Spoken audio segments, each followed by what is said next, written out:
Kuasa memberkati hidupku. Kau hadir di sini, Allah yang menyediakan. Ku puji, ku sembah Kau Yesus. Kasih setiamu tak pernah berubah. Kau Allahku yang baik. Anugerah-Mu Yesus tak berkesudahan. Kau Allahku yang baik. Oh, Kau Allahku yang baik.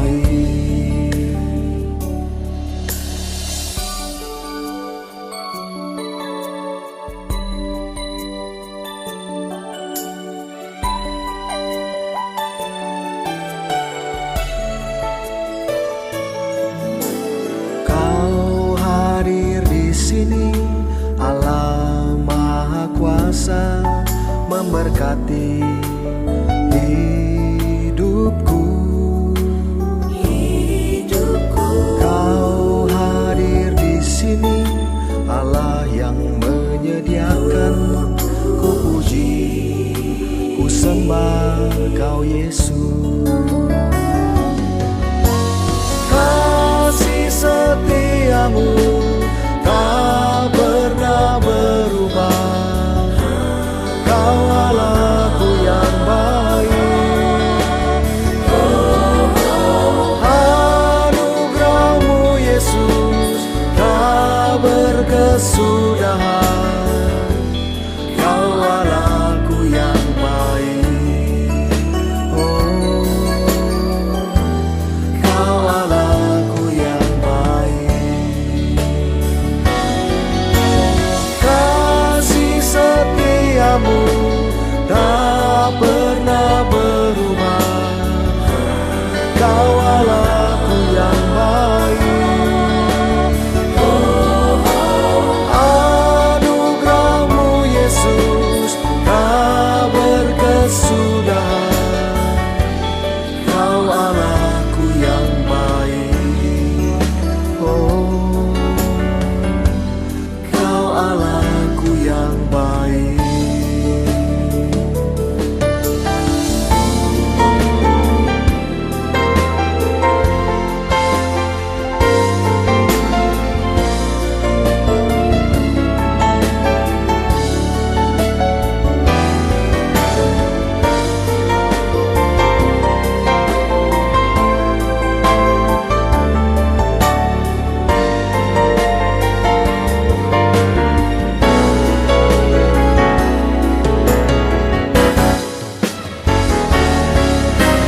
Kasih setiamu tak pernah berubah.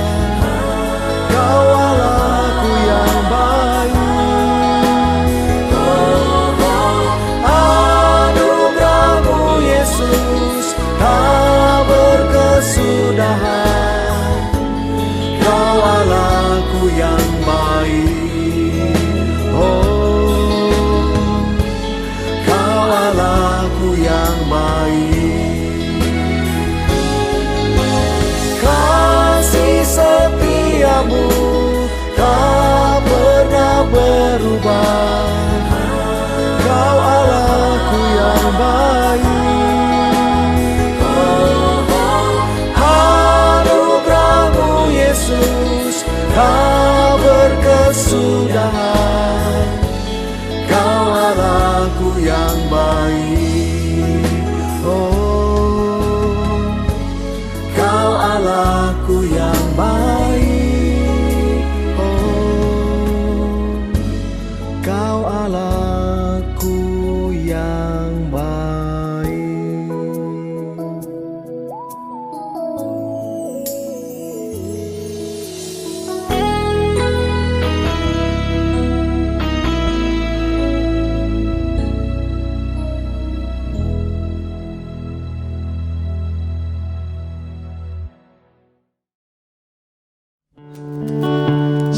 saudara?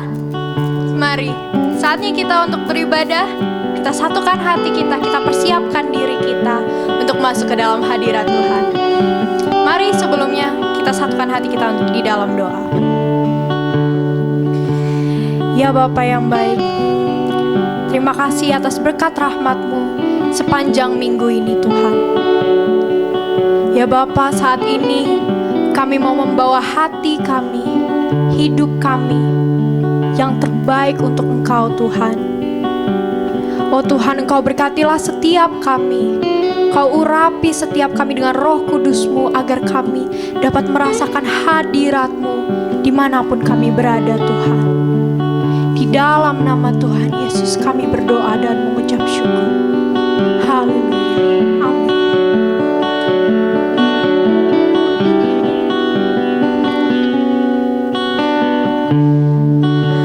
Worthy of every song we could ever sing, worthy of every praise we could ever bring, worthy of every breath we could ever breathe. We live for you, oh Jesus. Jesus, the name above every other name. Jesus, the only one who could ever save. Worthy of every breath we could ever breathe. We live for you, God, we live for you. Sing holy, there is no one like you. There is none beside you. Open up my eyes in wonder and show me who you are and fill me with your heart and lead me in your love to those around me. Oh, you are worthy, God. Yes, you are. Yes, you are.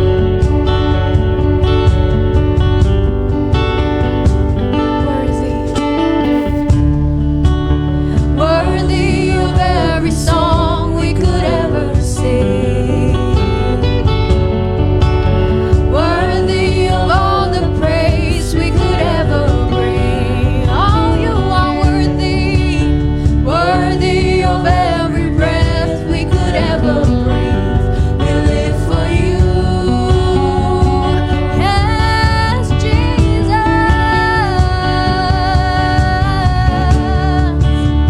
Jesus, the name above every other name. Jesus, the only one who could ever save. Worthy God, worthy of every breath we could ever breathe. We live for you, God, we live for you. Sing holy, say holy. There is no one like you. There is none beside you. Open up my eyes in wonder and show me who you are and fill me with your heart and lead me in your love to those around me. Say holy, there is no one like you. There is none beside you. Open up my eyes and show me, God, who you are and fill me with your heart and lead. Just lead me in your love to those around me. Oh, lead me in your presence. Lead me in your loving arms. Lead me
in you. And I will build my life upon your love.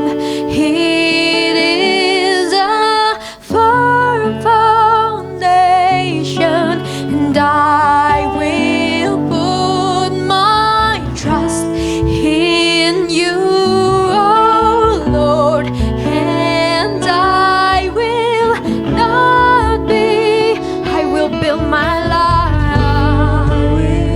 Yes, Lord, upon your love.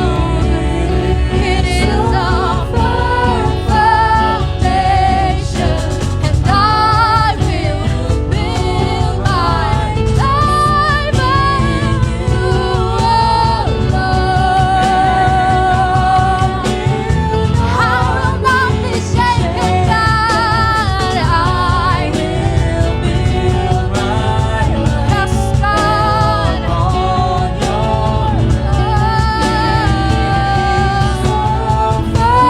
foundation. I will put my trust in you, oh Lord, and I will never be shaken. Sing holy, there is no one like you, there is none beside you.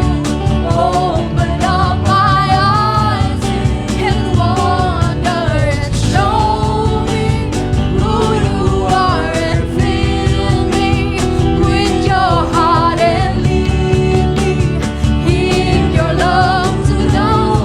Say holy, holy, there is no one like you, there is none beside you.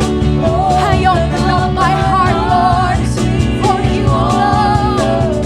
Show me who you are, and fill me with your heart and lead me in your love to those around. I will build my life upon your love. It is a firm foundation, and I will put my trust in you, oh Lord, and I will not be sing holy. Holy, there is no one like you, there is none beside you. Open up my eyes, I keep on wonder, God. Show us, Lord, who you are, and fill me with your heart and lead me in your love to those around me.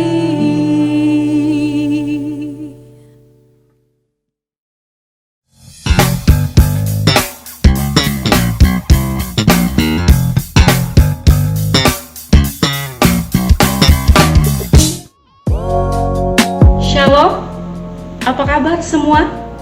Mari kita bersyukur atas kesempatan yang Tuhan berikan untuk mengikuti ibadah online setiap hari Minggu pukul 10 pagi. Kami mengundang Anda untuk mengikuti online fellowship melalui Facebook page Gereja Betani Indonesia Anointing of East yang diadakan setiap hari Senin sampai dengan hari Sabtu pukul 19.30 waktu Indonesia bagian Barat atau jam 7:30 malam. Kami tunggu kehadiran Anda. Jangan lupa untuk follow dan like Facebook page Gereja Betani Indonesia Anointing of East, di Instagram Betani AOE Event, agar kita tidak melewatkan jadwal-jadwal kegiatan-kegiatan dan informasi-informasi penting lainnya. Marilah kita juga menjadi saluran berkat dengan membagikan video-video yang ada di YouTube channel Betani AOE Production. Di zaman yang serba modern ini kita diberikan banyak sekali kemudahan.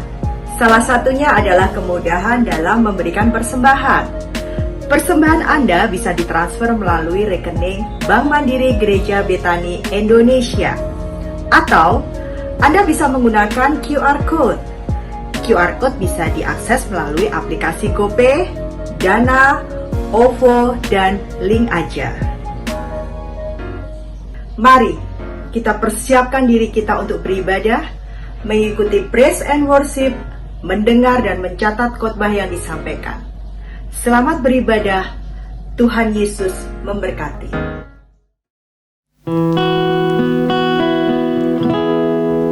Kaulah batu karangku yang teguh, kaulah batu karangku yang teguh, kaulah batu karangku yang teguh. Yesus Kristus Tuhan, kaulah batu karangku yang teguh, kaulah batu karangku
kami hanya datang daripada Engkau. Saatnya kita mau memasuki firman Tuhan. Mari kita satukan hati kita di dalam doa. Ya Bapa yang baik, kami percaya bahwa kekuatan kami hanya datang daripada Engkau. Engkaulah penolong kami, Engkaulah perisai kami Tuhan. Di setiap musim hidup kami percaya Engkau selalu ada hadir bersama kami Tuhan. Ya Bapa, Engkau jamah kami terus Tuhan, Engkau pegang kami terus Tuhan, karena kami mau terus bersandar kepada Engkau.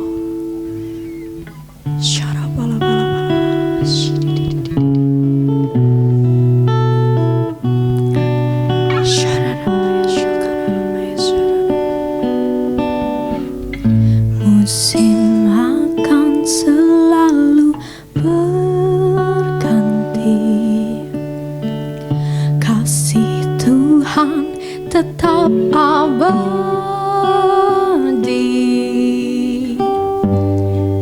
tak akan berubah sampai selamanya.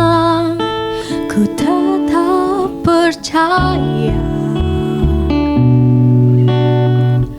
ku yakin Tuhan memberkati, ku yakin Tuhan melindungi.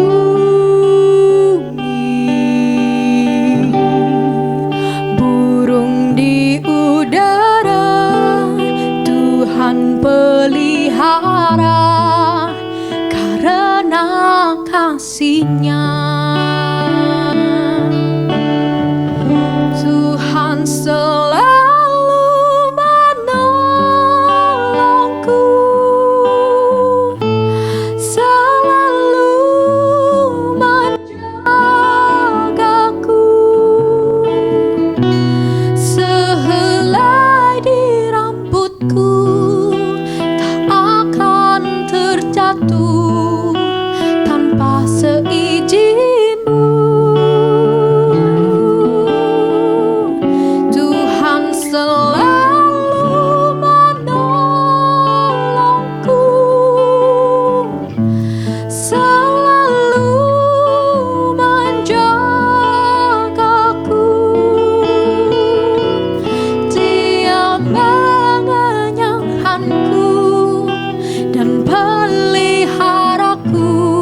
kekuatan baru.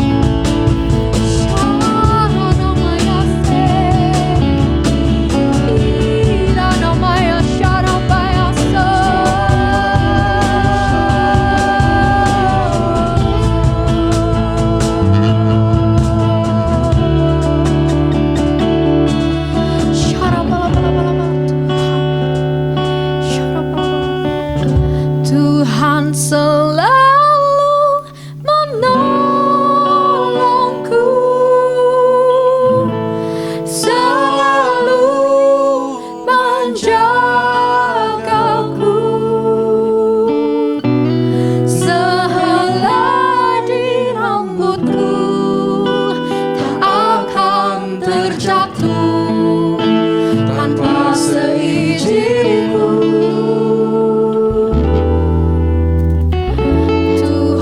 Selalu menolongku, selalu menjagaku. Dia mengenyangkanku dan peliharaku seumur hidupku. Dia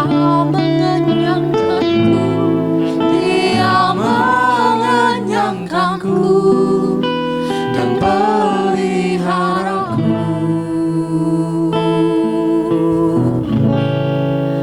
seumur hidupku.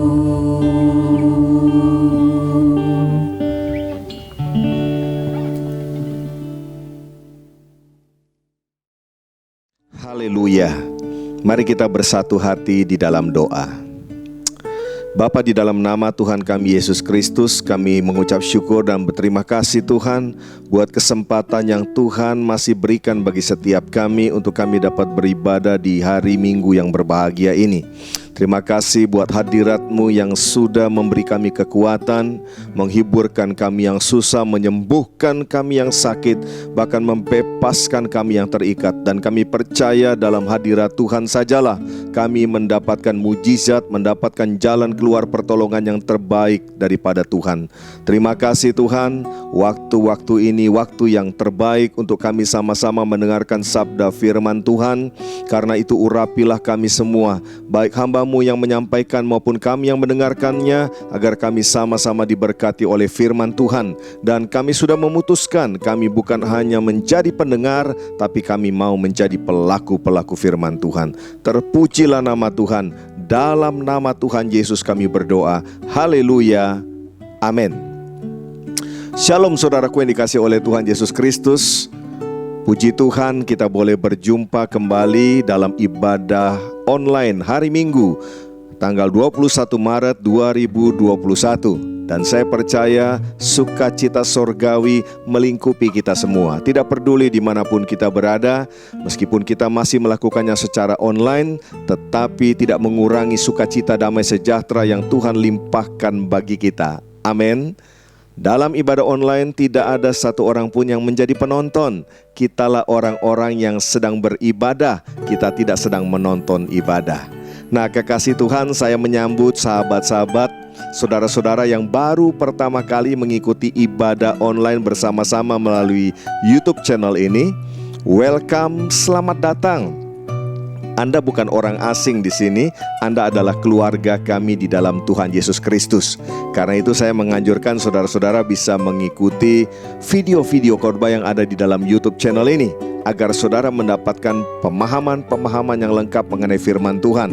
Dan saudara juga bisa belajar kok tentang puji-pujian yang ada di YouTube channel Bethany AOE Production ini, sehingga pada akhirnya kita sama-sama dapat memuji dan menyembah Tuhan Allah kita yang hidup dalam nama Tuhan Yesus Kristus.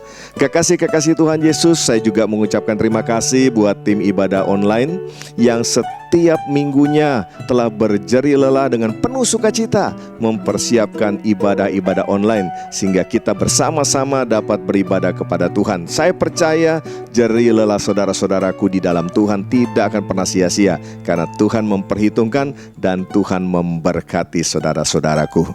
Baiklah kekasih-kekasih Tuhan Yesus Kristus, judul khotbah saya pada hari ini adalah terang atau gelap.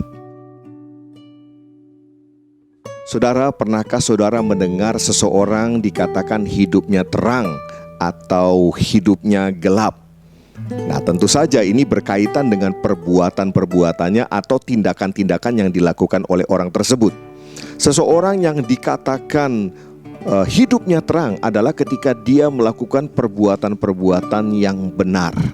Dan sebaliknya, orang-orang yang perbuatan atau tindakannya jahat, ya, jadi lawan daripada benar, itu bukan salah tetapi jahat. Ya, kalau benar salah hanya ada di soal ujian. Maka dikatakan hidupnya gelap. Nah, pertanyaannya adalah mengapa seseorang dapat melakukan hal-hal yang benar dan sebaliknya seseorang dapat melakukan hal-hal yang jahat. Nah, ayat firman Tuhan berikut ini akan menjelaskan mengapa hal itu bisa terjadi. Di dalam Lukas pasal yang ke-11 ayat yang ke-34 dikatakan, matamu adalah pelita tubuhmu. Jika matamu baik, teranglah seluruh tubuhmu. Tetapi jika matamu jahat, gelaplah tubuhmu. Ini adalah perkataan daripada Tuhan Yesus Kristus sendiri kepada murid-muridnya. Tentu di sini Tuhan Yesus tidak berbicara tentang dua bola mata manusia. Tapi di sini Tuhan Yesus berbicara tentang cara memandang atau cara pandang. Terang atau gelap kehidupan seseorang sangat ditentukan oleh caranya memandang segala sesuatu. Nah, coba saudara perhatikan gambar berikut ini.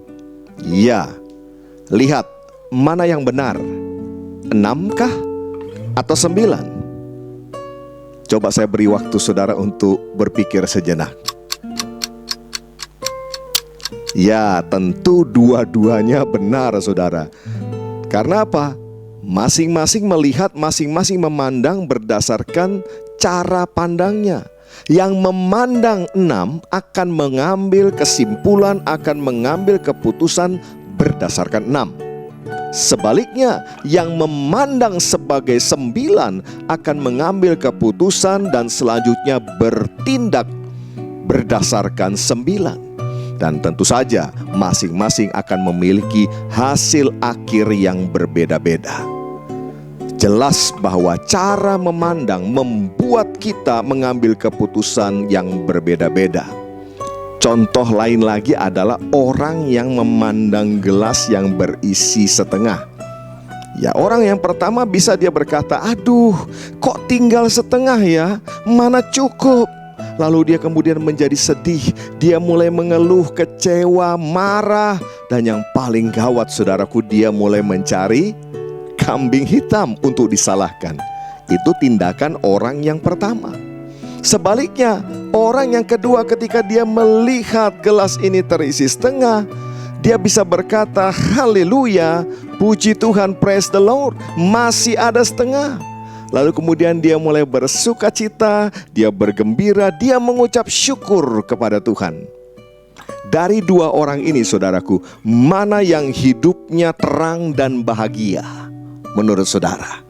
Ya, tentu saja saudara akan berkata orang yang bersyukur, orang yang bergembira, orang yang bersuka cita tadi, bukan? Ya, meskipun mungkin yang setengah dari gelasnya ya diminum oleh kambing hitam tadi. Ya, kambing hitam punya orang yang pertama, tapi hidupnya bahagia. Jadi cara pandang kita akan menentukan suasana hati, dan suasana hati menentukan keputusan akhir kita. Contoh di Alkitab banyak sekali saudara. Kalau kita ambil, saya mau ambil contoh satu saja, yaitu cara Daud dan cara Saul memandang seorang yang bernama Goliat. Ya, sangat berbeda cara pandang Saul dan cara pandang Daud. Itulah sebabnya keputusan mereka pun akhirnya berbeda juga. Raja Saul memandang Goliat besar sekali untuk dilawan dan dikalahkan. Sebaliknya, Seorang Daud melihat Goliat besar sekali untuk tidak kena batu katapelnya. Keputusannya Saul dan keputusannya Daud pun berbeda, dan kita sudah tahu hasil akhirnya. Begitu pula dalam realita hidup kita saat ini. Cara kita memandang pandemi COVID-19 ini akan menghasilkan keputusan yang berbeda pula. Ada yang bersyukur karena semakin merasakan campur tangan, pemeliharaan dan mujizat Tuhan. Namun banyak juga orang-orang yang kemudian berkeluh kesah, kecewa, marah-marah, serta mencari kambing hitam juga untuk disalahkan atas segala sesuatu. Saudaraku yang dikasihi oleh Tuhan, orang yang dikit-dikit cari kambing hitam itu orang yang tidak bertanggung jawab. Itu orang yang pasti hidupnya tidak berbahagia. Dan orang demikian susah sekali untuk diajak maju. Jadi kalau ada di antara saudara yang sedang mencari pasangan hidup, lalu ketemu dengan orang yang dikit-dikit cari kambing hitam, udahlah, lupakan saja orang yang seperti ini, saudara. Karena kalau diteruskan kelak dalam hidup berumah tangga, saudara akan susah. Rumah saudara akan dipenuhi dengan kambing hitam. Ya, tidak jelas itu rumah atau kandang embek. Saudaraku yang dikasih oleh Tuhan, jadi ternyata raja hutan itu bukan lagi singa saat ini. Ada yang lebih hebat dari singa, yaitu kambing hitam. Ya, karena kambing hitam bisa segala-galanya. Mulai dari hal yang kecil sampai hal yang besar, kambing hitam selalu siap bertanggung jawab. Palu gade, apa lu mau gue ade, katanya demikian.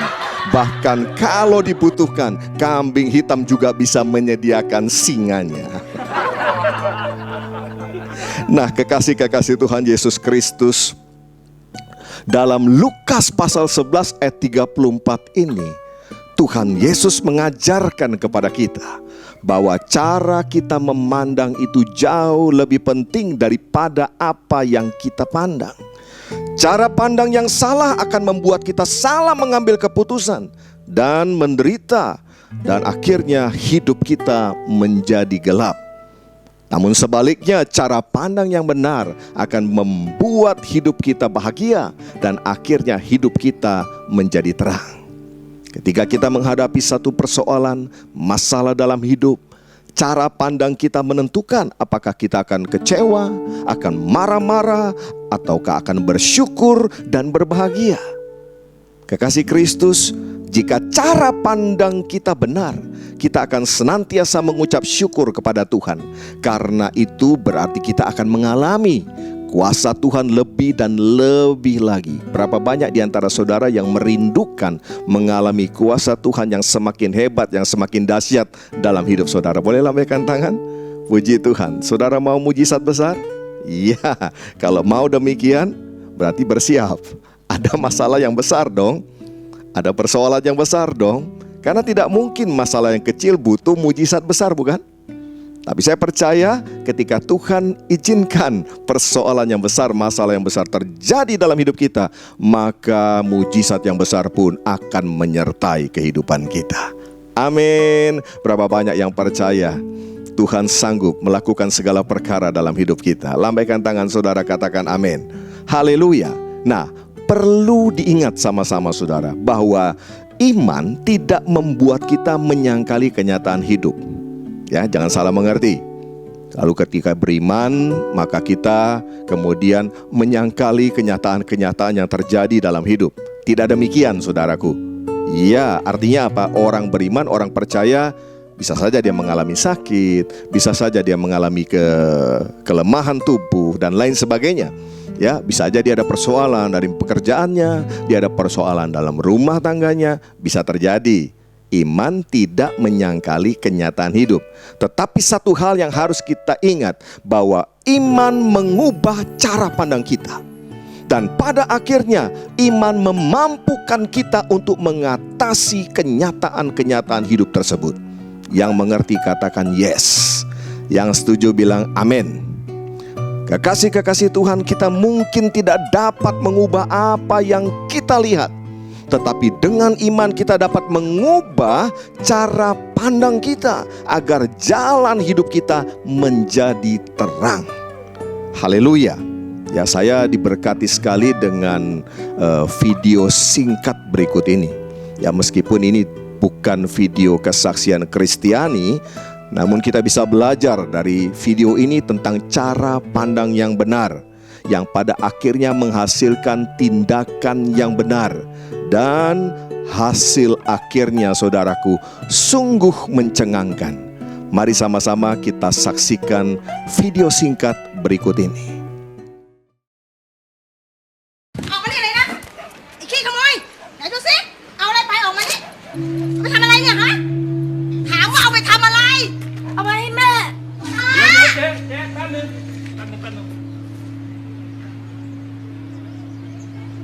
แม่ป่วยเหรอ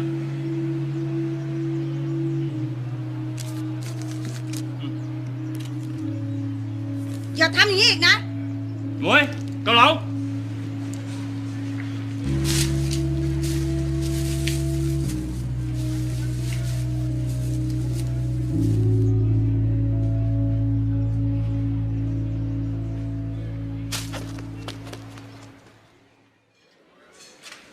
จ๋อนั่งเลยครับนั่งเลย ป๊า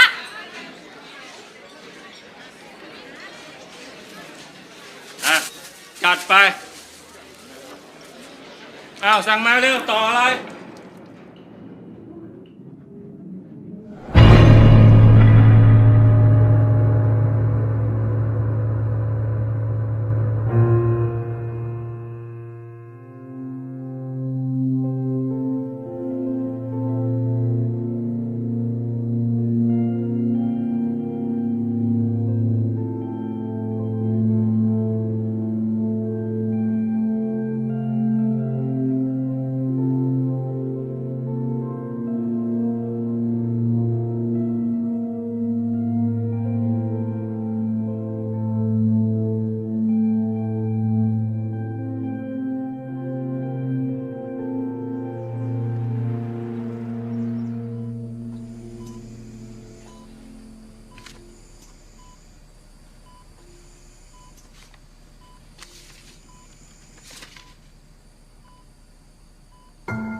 Baiklah saudara, dalam video singkat tadi kita bisa melihat ya cara pandang om yang menolong anak lelaki kecil yang sempat mencuri obat untuk ibunya yang sedang sakit itu. Sungguh luar biasa. Dia bisa memiliki cara pandang yang berbeda dan pada akhirnya terbayar lunas ketika om tersebut dirawat di rumah sakit beberapa tahun kemudian. Jadi, sekarang apa pilihan kita? Terang atau gelap? Nah, kekasih Tuhan, ayat firman Tuhan berikut ini seharusnya membuat kita selalu dapat memiliki cara pandang yang benar, sehingga pada akhirnya teranglah kehidupan kita. Teranglah hidup kita. Mari kita baca bersama-sama Roma pasal yang ke-8 ayat yang ke-28.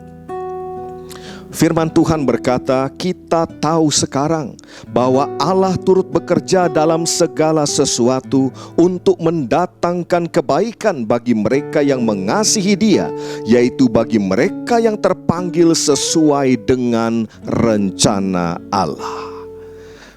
Amin.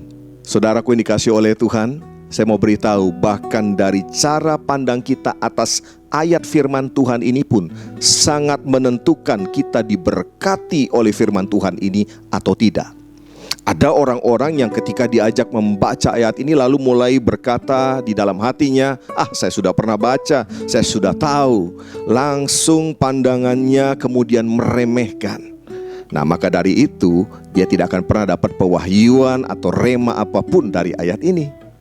Namun sebaliknya, orang-orang yang haus dan lapar akan kebenaran selalu dan selalu akan mendapatkan sesuatu yang baru daripada Tuhan.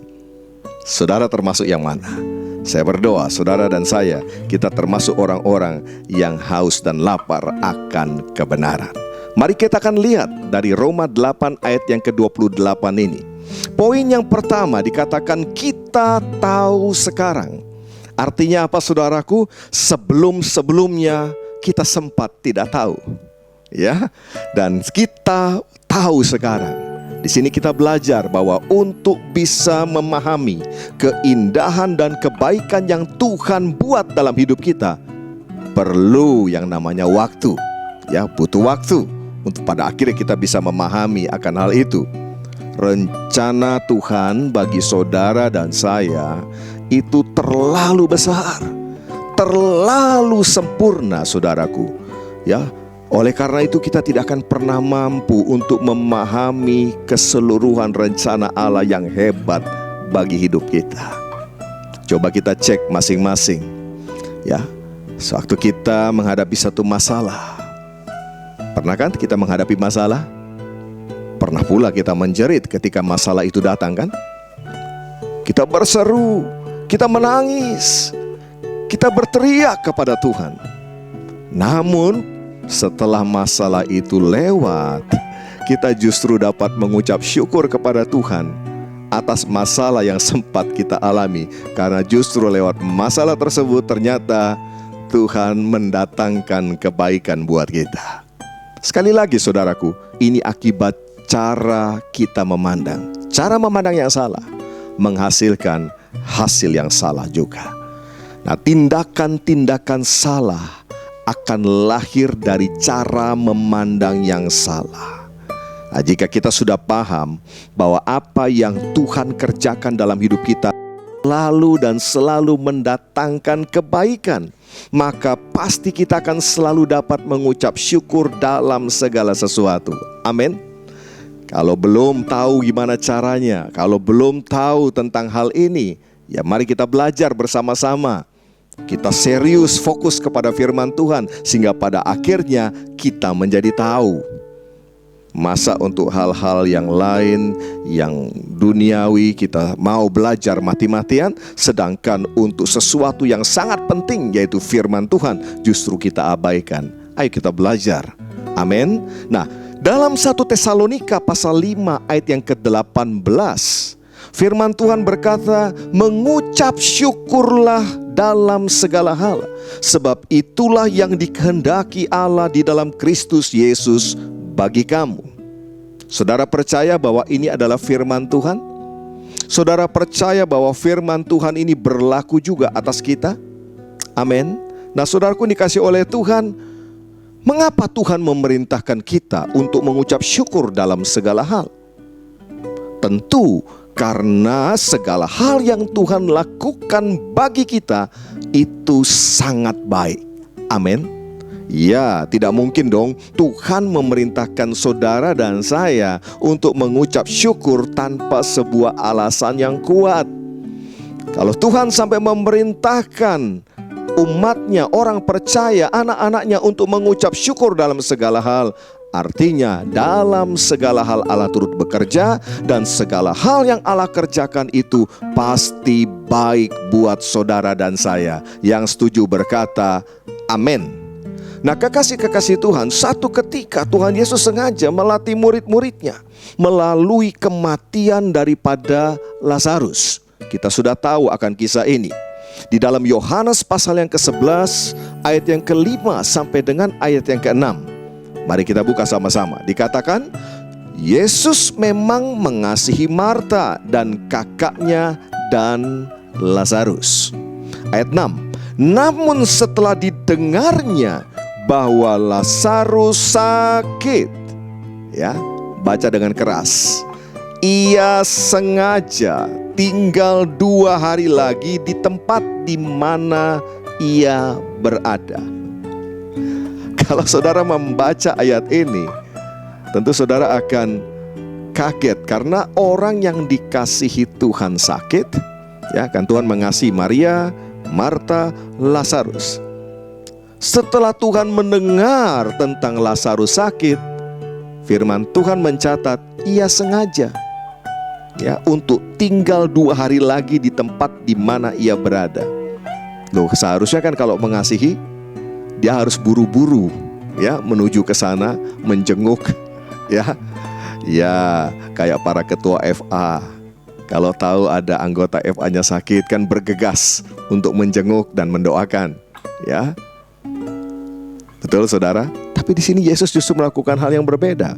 Dan kemudian kalau kita lihat dalam Yohanes 11 ayat yang ke-21, dikatakan demikian. Maka kata Marta kepada Yesus, Tuhan, sekiranya engkau ada di sini, saudaraku pasti tidak mati. Ya, ini kejadiannya ketika Yesus bertemu dengan Marta, bertemu dengan Maria, Lazarus sudah 4 hari ada di dalam kubur, bukan? Tapi kita kemudian tahu kisahnya. Justru melalui kematian Lazarus ini, ada peristiwa yang dicatat di dalam Alkitab. Orang yang sudah 4 hari mati dan ada di dalam kubur dibangkitkan oleh Tuhan. Artinya apa? Kematian Lazarus untuk menyatakan kuasa dan kemuliaan Tuhan Yesus Kristus. Amin. Haleluya. Mari sama-sama kita berkata, kita tahu sekarang. 1, 2, 3. Kita tahu sekarang. Puji Tuhan. Apa yang harusnya kita tahu sekarang? Ini dia poin yang kedua. Masih tetap dari Roma pasal yang ke-8 ayat yang ke-28.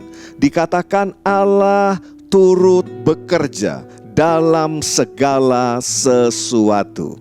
Saudaraku yang dikasihi oleh Tuhan, banyak orang percaya hari-hari ini saya perhatikan justru lebih bisa melihat pekerjaan iblis, ya, daripada pekerjaan Tuhan. Ya, saya sering kali mendengar komentar orang-orang, wah, hari-hari ini iblis bekerja dengan begitu giat, ada banyak kejadian, bla bla bla bla. Ya, banyak yang dikisahkan, banyak yang diceritakan. Heran saudaraku, mereka lebih mampu melihat bagaimana pekerjaan iblis menghancurkan segala sesuatu, tetapi justru gagal melihat pekerjaan Tuhan dalam segala sesuatu. Ini kan aneh sebetulnya. Pertanyaannya, mereka lebih intim dengan siapa sebetulnya? Nah, kekasih Kristus, banyak orang jago sekali melihat iblis begitu aktif bekerja, sedangkan mereka melihat Tuhan sepertinya atau seolah-olah Tuhan itu diam saja. Mari kita belajar, saudaraku, ya. Jangan sampai kita menjadi orang-orang yang gagal melihat kehadiran Tuhan. Ya, Tuhan itu selalu aktif bekerja. Sejak dahulu kala Dia selalu aktif bekerja dalam segala sesuatu. Kita bisa lihat tokoh-tokoh di dalam Alkitab, bagaimana mereka hidup dituntun oleh Tuhan, dipimpin oleh Tuhan. Meskipun kalau kita membaca kisahnya, mereka harus melewati hal-hal pahit juga. Mereka melewati hal-hal yang tidak menyenangkan juga, ya. Tapi pada akhirnya mereka menggenapi semua rencana Tuhan di dalam kehidupan mereka. Saya ambil contoh yang familiar, yang saudara tentunya sudah tahu kisahnya, yaitu tentang kisah Yusuf. Saya pelajari di dalam Alkitab, saudaraku. Faktanya demikian. Waktu kakak-kakaknya Yusuf atau abang-abangnya Yusuf menjual Yusuf. Ternyata Alkitab menuliskan Tuhan ada di situ loh. Tuhan ada di sana. Begitu pula ketika dia difitnah, lalu kemudian dimasukkan ke dalam penjara. Alkitab mencatat, firman Tuhan menyatakan bahwa Tuhan juga ada di sana. Ayo kita buka sama-sama. Kejadian pasal 39 ayat yang pertama dan ayat yang kedua. Adapun Yusuf telah dibawa ke Mesir, dan Potifar, seorang Mesir, pegawai istana Firaun, kepala pengawal raja, membeli dia dari tangan orang Ismail yang telah membawa dia ke situ. Tetapi Tuhan menyertai Yusuf. Artinya apa? Ya, Allah Immanuel, Allah yang menyertai, kan? Allah menyertai Yusuf. Allah tidak pernah tinggalkan Yusuf, sehingga ia menjadi seorang yang selalu berhasil dalam pekerjaannya. Maka tinggallah ia di rumah tuannya orang Mesir itu. Kalau kita baca ayat ini, kita akan tahu bahwa sejak dia dijual dalam perjalanan menuju ke Mesir, sampai kemudian dia dibeli oleh tuan Potifar, Tuhan gak kemana-mana. Tuhan menyertai Yusuf. Ya, berikutnya ayat yang ke-20 sampai dengan 21. Lalu Yusuf ditangkap oleh tuannya dan dimasukkan ke dalam penjara, tempat tahanan-tahanan raja dikurung. Demikianlah Yusuf dipenjarakan di sana. Ayat 21, baca sama-sama. Tetapi Tuhan menyertai Yusuf dan melimpahkan kasih setianya kepadanya, dan membuat Yusuf kesayangan bagi kepala penjara itu. Saudara, kalau kita membaca ayat-ayat ini, kita tahu bahwa Tuhan tidak pernah tinggalkan Yusuf. Tapi justru disinilah sebetulnya, kan, ini bisa menjadi sesuatu yang menyakitkan sebetulnya. Tuhan ada, Tuhan menyertai, tapi seolah-olah Tuhan membiarkan semua yang tidak baik itu terjadi. Seolah-olah Tuhan tidak berbuat apa-apa.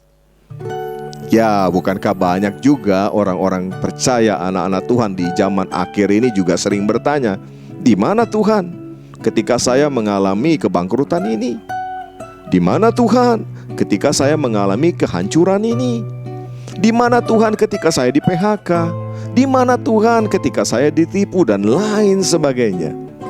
Bapak, ibu, saudara-saudaraku yang dikasihi oleh Tuhan Yesus Kristus, kalau Yusuf punya cara pandang seperti itu, maka dapat dipastikan dia tidak akan pernah menduduki kursi Perdana Menteri. Dia tidak akan pernah menjadi wakil Firaun.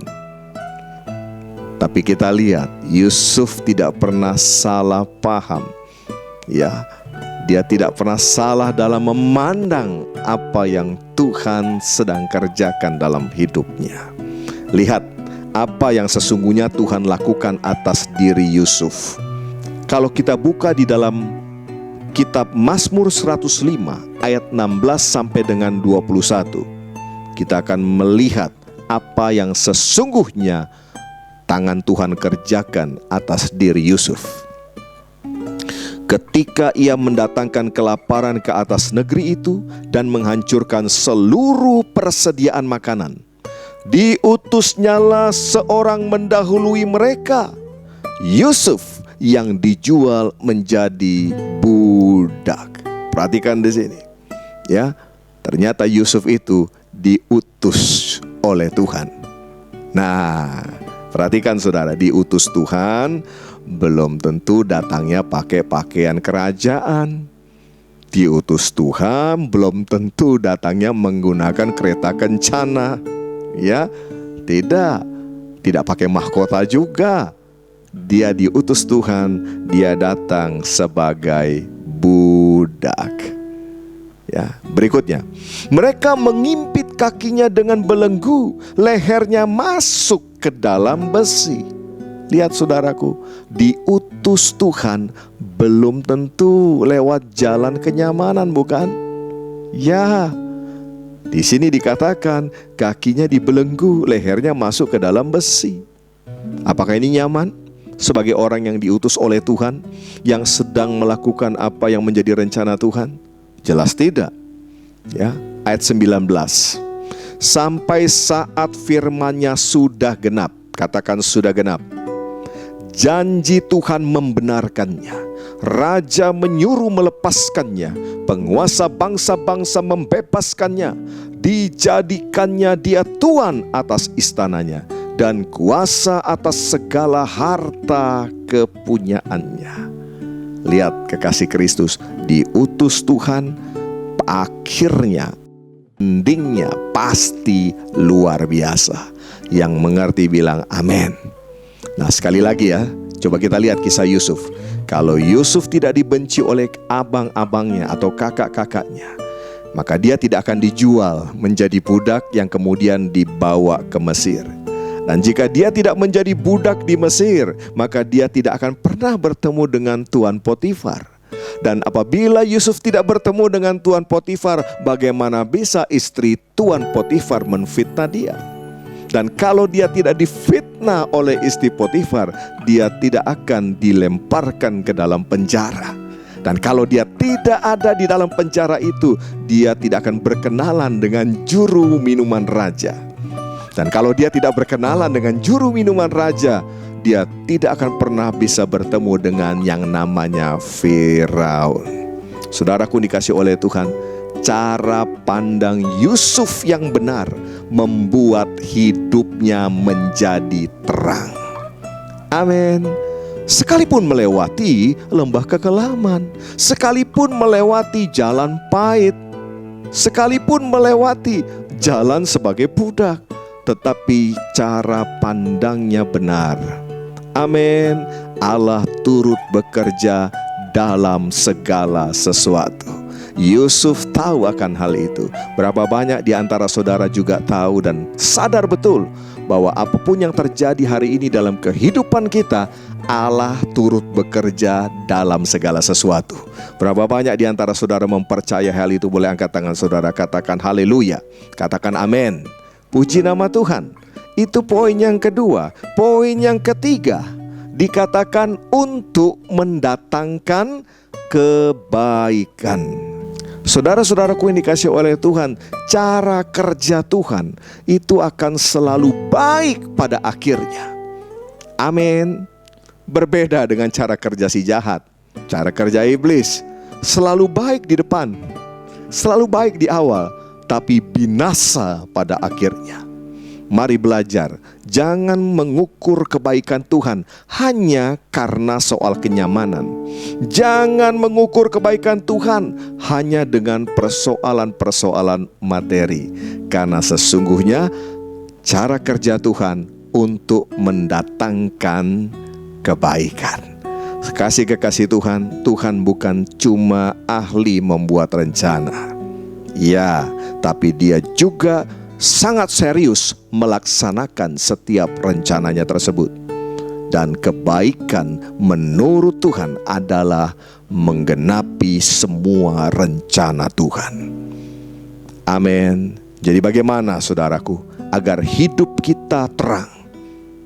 Tidak ada cara lain, milikilah cara pandang yang benar. Dan itu hanya dapat terjadi jika saudara dan saya intim dengan Tuhan. Naik ke gunung, membawa kayu, intim sama Tuhan, melekat dengan Tuhan. Mari saudaraku, stop mencari kambing hitam lagi. Ini waktunya. Matamu adalah pelita tubuhmu. Jika matamu baik, teranglah seluruh tubuhmu. Tetapi jika matamu jahat, gelaplah tubuhmu. Berapa banyak di antara saudara yang mau meresponi akan firman Tuhan ini dan berkata, Tuhan, aku mau memiliki cara pandang yang benar sehingga aku dapat melihat segala kebaikan Tuhan, segala pekerjaan Tuhan. Dan aku percaya endingnya pasti luar biasa. Miliki cara pandang yang benar. Mari kita bersatu hati di dalam doa. Mari kita berdoa. Tuhan Yesus, tolonglah kami untuk dapat memandang segala sesuatu seperti yang Tuhan pandang. agar kami terus-menerus memiliki suasana hati yang benar, keputusan-keputusan yang benar, tindakan-tindakan yang benar, agar hidup kami menjadi terang. Tuhan, jika ada di antara kami yang hari-hari ini salah memandang segala sesuatu, salah memandang segala masalah yang sedang kami hadapi, bahkan kami salah dalam mengambil keputusan ya Tuhan, melakukan hal-hal yang jahat di mata Tuhan, kami mau bertobat, kami mau kembali ke jalannya Tuhan.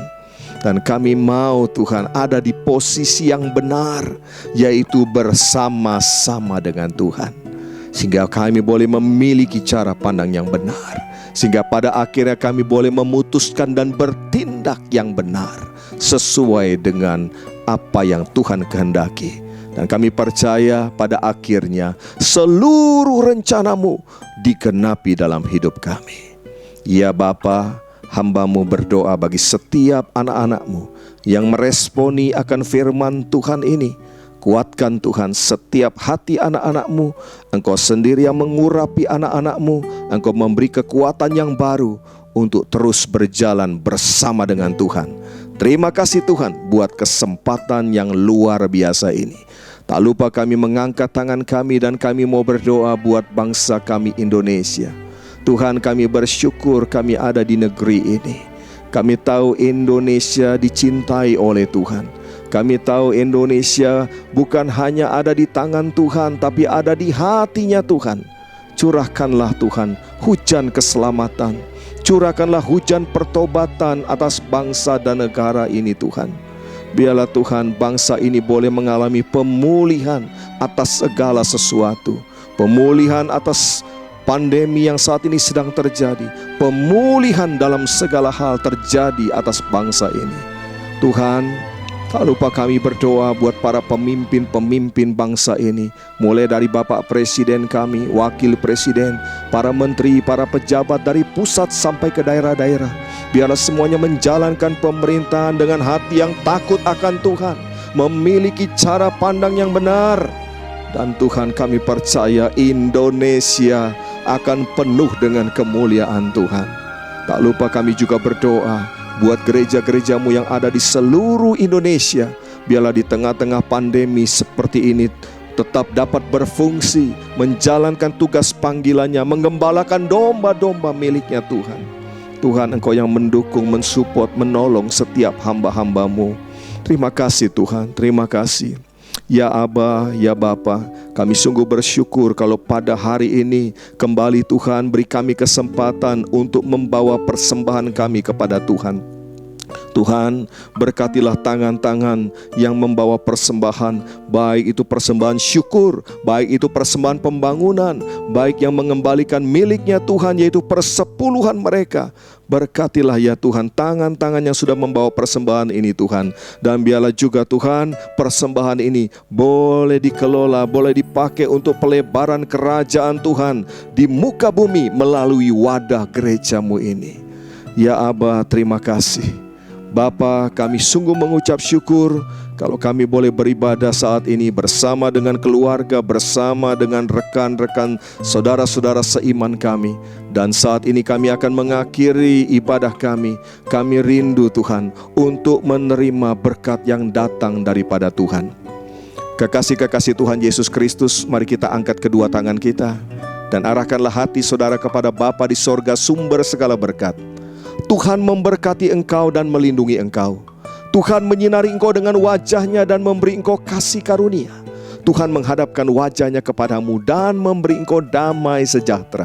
Terimalah berkat yang berlimpah-limpah di dalam nama Bapa, Anak dan Roh Kudus, yaitu Tuhan Yesus Kristus, yang menyertai dan memberkati, memulihkan dan mengangkat kita sekalian mulai saat ini sampai Maranatha, bahkan sampai selama-lamanya. Yang percaya sudah menerima berkat Tuhan berkata amin. Haleluya.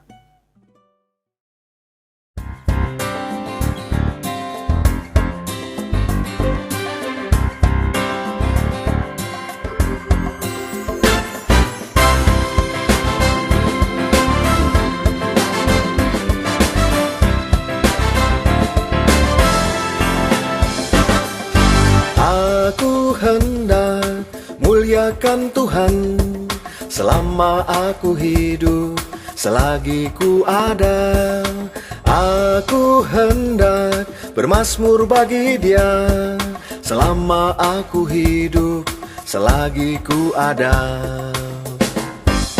Aku hendak muliakan Tuhan selama aku hidup, selagi ku ada. Aku hendak bermazmur bagi Dia selama aku hidup, selagi ku ada. Tuhan itu Raja untuk selamanya. Tuhan mengasihi orang-orang benar. Tuhan menegakkan orang yang tertunduk. Tuhan membebaskan orang yang terkurung.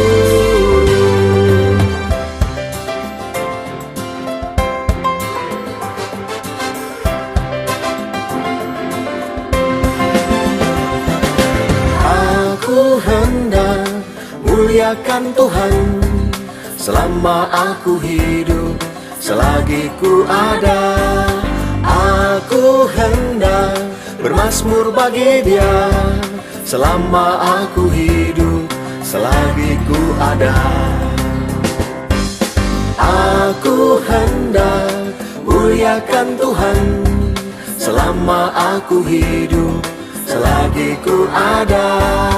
Aku hendak bermazmur bagi Dia selama aku hidup, selagi ku ada. Tuhan itu Raja untuk selamanya. Tuhan mengasihi orang-orang benar. Tuhan menegakkan orang yang tertunduk. Tuhan membebaskan orang yang terkurung. Tuhan itu Raja untuk selamanya. Tuhan mengasihi orang-orang benar. Tuhan menegakkan orang yang tertunduk. Tuhan membebaskan orang yang terkurung.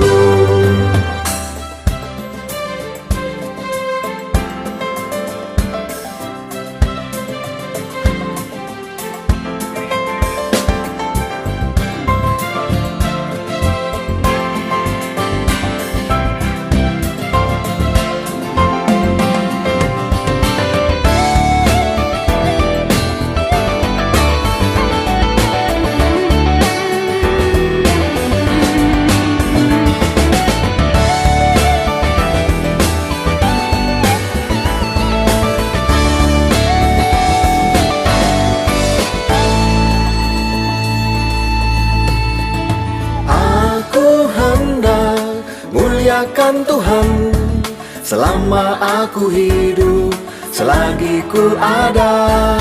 Aku hendak bermazmur bagi Dia selama aku hidup, selagi ku ada. Selama aku hidup, selagi ku ada. Selama aku hidup, selagi ku ada.